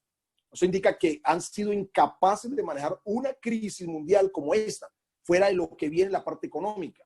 Entonces, lo más probable es que el hombre ya esté por ahí listico esperando que las Naciones Unidas, la Organización Mundial de las Naciones Unidas, que ya ha venido hace rato proponiendo que haya un solo gobierno mundial, entonces enfile baterías y se establezca algo. Recuerden que para el 14 de mayo, el Papa ha convocado a todos los líderes del mundo para firmar un tratado, esto se llama un pacto de educación, un pacto educativo, dice él, 14 de mayo. Y el 14 de mayo es la fecha en que Israel cumple años de haber sido fundada como nación. Eso no es casualidad. Entonces es probable que el anticristo ya esté por ahí, como también ya tienen todo el escenario montado de la nueva moneda. Estaba leyendo ayer la revista Dinero y decían que ya hay muchos países del mundo que han venido implementando un sistema electrónico de moneda para evitar, por ejemplo, esto contigo con el COVID. Qué miedo, usted sale a la calle y le dan un billete, usted no da en el billete, venga el virus. Me hago entender. Entonces, este será el escenario propicio para proponerle al mundo un tipo de moneda que no tengamos nosotros que tocarla y que no traigamos el virus a la casa. Entonces, todo el escenario está listo, muchachos, todo. Pero digo, la iglesia probablemente alcance a ver algunas de esas cosas. Pero qué importante que Dios nos ayude a ser fieles, porque, hermano, no nos ha puesto Dios para ir y no para alcanzar salvación por medio de nuestro Señor Jesucristo. Y me alegra verte, Lucho. Amén, hermano Carlos. Muchas gracias. Hay una última pregunta, dimos el espacio de 3, y la hermana Darly Quiñones, para que abra el micrófono y haga la consulta que va a hacer. Dios le bendiga, pastor. ¿Dónde está Darly? Que no la veo. Es que hoy estoy un poquito indispuesta, entonces no. Bueno, dale pues. Pastor, tengo una pregunta. En este caso, la iglesia, yo estuve leyendo, no me acuerdo ahorita el nombre de esa persona, pero tiene que ver como con el tema de las redes, habla sobre el chip, que el chip ya está creado. ¿Cree usted que la iglesia va a alcanzar a ver como parte de ese proceso como referente al chip, que si es como el sello, ¿no? Que de la bestia, que si nadie lo tiene implantado no va a poder comprar o hacer cosas que normalmente se hacen? Bueno, una interesante pregunta. A través de todas las épocas, de acuerdo a los avances científicos y tecnológicos, los escatólogos han buscado, digamos, algo con que asociar esa profecía de Apocalipsis capítulo 13. Para los años 80, que estaban ya pululando las tarjetas de crédito y que venían con el código de barras, se llegó a pensar, hay un libro por ahí que titula Cuando el dinero falla, de una señora Ralph, americana, que fue la primera que puso al mundo a pensar que ese código de barras iba a ser la marca de la bestia, y ya a partir de ahí salían las figuras de las personas supuestamente marcadas con un código de barras. Después nos dimos cuenta cuando investigamos que el código de barras era solamente una forma para identificar universalmente productos, ¿verdad? Y claro, en los 80, muchos de los predicadores, yo me convertí al Señor en los 83 y desde el 85, 86 estoy predicando. Y claro, todo el mundo, hermanos, cuidado. Y cuando llegaban los productos con eso, uno entraba en pánico porque era la marca de la bestia, ¿no? De acuerdo a la época, entonces buscamos algo que se asocie. Pero nunca antes en la historia había habido algo que realmente se acercara tanto a la interpretación que se le puede hacer a Apocalipsis 13 a partir del versículo 15 al 18, que habla de comprar y vender si no tiene el número o la marca o algo así. Hermano, como esta época que estamos viviendo. De verdad que el very chip, porque ellos inicialmente crearon el chip con el cual han construido todas estas tecnologías. Luego viene el biochip, que fue el que se probó en animales, que todavía lo tienen en animales. Y finalmente el very chip, que es el que han hecho para seres humanos, es lo que más se acerca probablemente al cumplimiento de esa profecía. De hecho, ya tenemos centenares de personas en el mundo que se han hecho implantar el Verichip. Porque en el Verichip está toda su información, toda, desde su nacimiento, sus enfermedades, sus gustos, todo, ¿verdad? Pero también le sirve como cuenta débito. Es decir, que su banco lo carga usted en el pequeño chip que le implantan en la mano. Tiene más de 100 millones de datos o recibe a más de 100 millones de datos ese pequeño microchip. En España, por ejemplo, hay bares, bueno, bares, nosotros llamamos bares acá, tenemos otra cosa, ya un bar creo que es como un café, ¿no? Pero hablemos de discotecas, por ejemplo, donde solo se paga con la lectura del chip. Entonces mucha gente se ha hecho implantar el chip y van a sus discotecas y toda la cosa, piden y luego lo que hacen es que un aparatico electrónico lee el chip y le hacen su descuento. Entonces es probable, no me atrevo a asegurar, pero lo más cercano para mí hasta ahora, de todo lo que yo he leído, lo más cercano a ese sistema podría ser el Verichip. Es probable. Amén, hermano Carlos.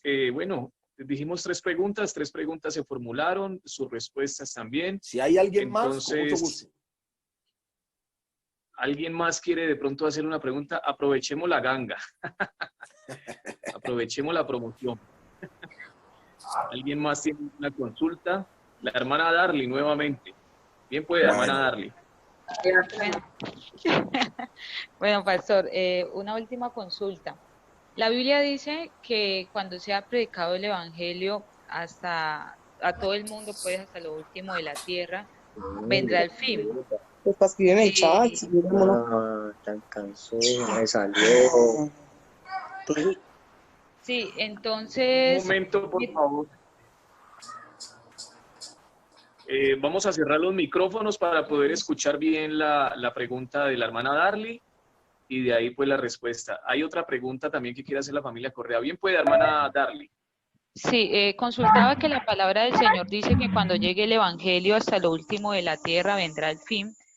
Pues es como un pensamiento mío que estaba analizando. Veo yo que, bueno, la iglesia, la forma que tiene que llegue el evangelio es a través de los misioneros y así, pues a todo el mundo, ¿no? A otros países. Pero creería yo que con esto que estamos viviendo, que se están compartiendo los cultos a nivel así nacional y muchas personas lo están viendo, ¿es parte de que llegue el evangelio hasta lo último de la tierra? Bueno, interesante. Darly, has hecho una pregunta muy interesante y muy puntuales. Mire, resulta que hay muchas organizaciones del nombre. La única iglesia que tiene misioneros en el mundo no somos nosotros, la Iglesia Pentecostal Unida de Colombia. La UPC americana, por ejemplo, tiene más de 100 centros misioneros en el mundo.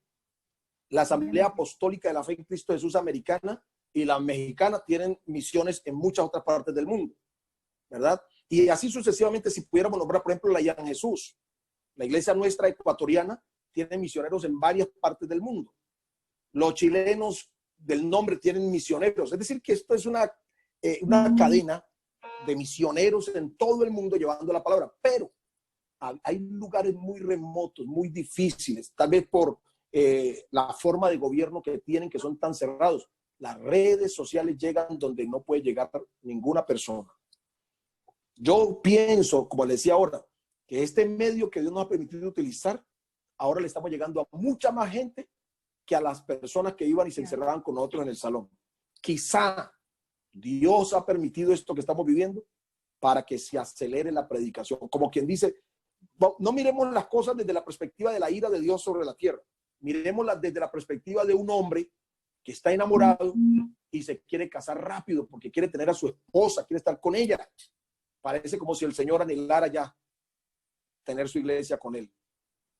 ¡Qué bendición! Porque si este es un espacio, un medio por el cual Dios está haciendo que se acelere la predicación, hermano, cuando todas estas cosas empiezan a suceder, párense firme, levanten su frente en alto, porque vuestra redención está cerca. Darly, gracias. Amén, amén. Un abrazo. Bueno, usted la oferta, hermano, y ahora la familia Mejía Correa y la familia Díaz también tiene una pregunta para hacer. Vamos a empezar y ahí con cerramos. Sí. La familia Listo, Correa. familia Mejía Correa. Hermano Carlos Valencia, Dios le bendiga grandemente, igualmente a usted, hermano Luis Arley, y a toda su familia. La pregunta es con respecto a la pregunta que hacía la hermana Darly sobre el chip. Este chip, vemos en la palabra de Dios que nos dice que nadie va a poder vender o comprar si no tiene este chip. ¿Ese chip va a ser algo voluntario? O sea, la gente va a poder decidir si se deja marcar o no se deja implementar este chip, o va a ser algo que ya pues premeditadamente lo van a hacer. Dios le bendiga, pastor. Amén. Bueno, dijimos que es probable, ¿no? Yo no puedo asegurar 100% que el chip vaya a ser el instrumento, pues, o la marca de la bestia. No me atrevo, aunque repito, nunca antes en la historia, ninguna tecnología, ningún invento se ha aproximado tanto como este invento para cumplir esa profecía. Pero vamos a suponer que sí, que sea el chip. Inicialmente va a ser una cuestión voluntaria, como está pasando hoy. ¿Sí? La gente que quiere se lo hace poner para evitar llevar dinero en efectivo, ni pagar tarjetas de crédito, ni nada de esas cosas. Por ejemplo, vamos a imaginarnos que terminado la pandemia, la cuarentena, diga la banca internacional, los gobiernos mundiales, digan, hombre, realmente el dinero circulante, además con la crisis económica que viene, es un riesgo, es un peligro. Si buscamos otro método, lo vamos a evitar que entonces los ladrones que se metan a los bancos, todo este tipo de cosas, vamos a implementar el chip. Y entonces en todos los países se puede abrir el espacio a los que quieran. Inicialmente, lo más probable es que sea voluntario. Pero después, cuando ya el gobierno mundial único entre en función, lo más probable es que se exija a todo el mundo. Es como aquí en Colombia. Cuando recién sacaron la nueva cédula, ustedes recordarán, voluntariamente. Y con todo y eso, la cédula viejita, uno podía hacer sus transacciones. Hasta que llegó la orden, todo el mundo a tal fecha tiene que haber cambiado cédula. Colas inmensas para poder cambiar. Así va a ocurrir, más o menos. Amén, hermano Carlos. La familia Díaz López, vamos a hacer la última pregunta. Ya para cerrar, parece que la gente cuando va entrando en confianza es que empieza a hablar. Vamos a darle entonces la oportunidad al hermano Oscar y a su esposa.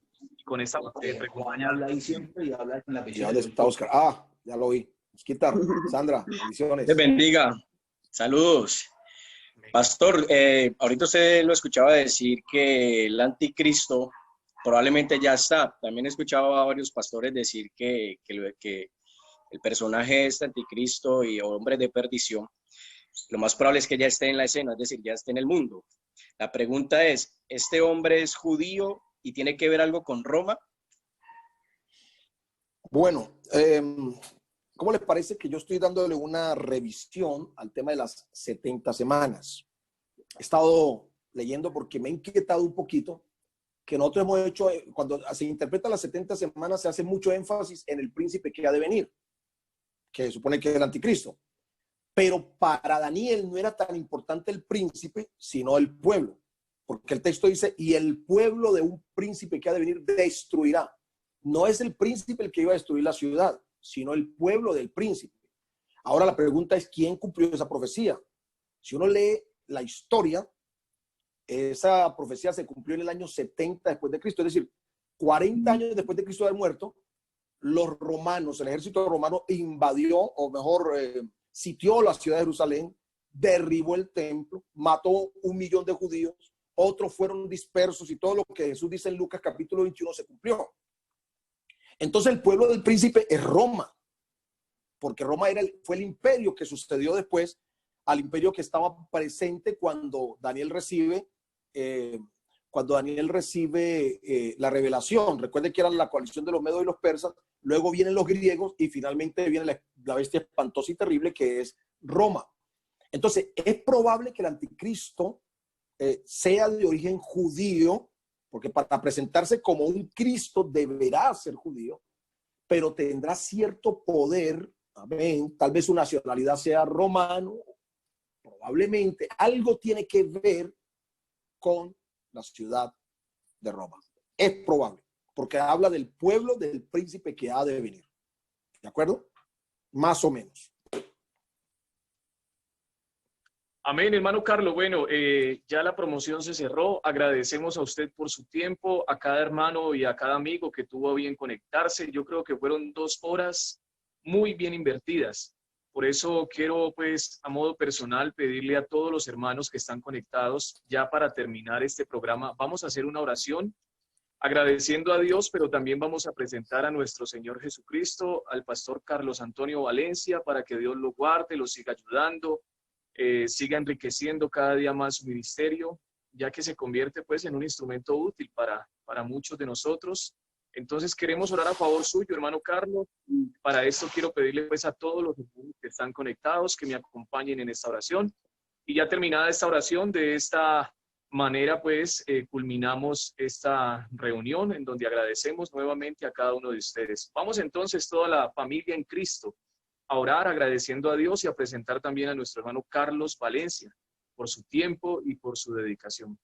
Padre Celestial, estamos delante de ti en esta hora para darte gracias, oh Dios. Toda la gloria, la honra y el reconocimiento siempre te lo llevas, Señor Jesucristo. Tú eres bueno, Señor Jesucristo, y para siempre es tu misericordia. Te damos gracias, Señor, por este programa que dentro de tu agenda estaba ya planillado, Señor, pero también te damos gracias, Señor, por la vida de Carlos Valencia, Señor. Gracias, Señor Jesucristo, porque lo has ayudado, lo has capacitado. Has guardado su vida, Señor Jesucristo, y también la de su esposa y sus hijos. Queremos pedirte en esta hora, Señor Jesús, que lo ayudes cada día más y más, que le des fuerza, Señor, que le des entendimiento, discernimiento, sabiduría cada día más. Aumenta, Señor Jesucristo, cada día más lo que le has dado a él, para que lo ponga en beneficio de toda tu iglesia, mi Dios. Lo presentamos a ti, al igual que a toda su familia, te la presentamos para que los guardes, para que los bendigas sobremanera y los protejas ante toda acechanza de las tinieblas. En el nombre de Jesucristo de Nazaret. Hermano Carlos, nuevamente muchas, pero muchas gracias por su tiempo y que Dios lo bendiga rica y abundantemente. Amén, hermano Arley. Muchas gracias nuevamente por la invitación. Un saludo para tu esposa y tu niña. Bendiciones para todos los que estuvieron presentes. Que el Señor Jesús les guarde y éxitos para todos. Amén, amén.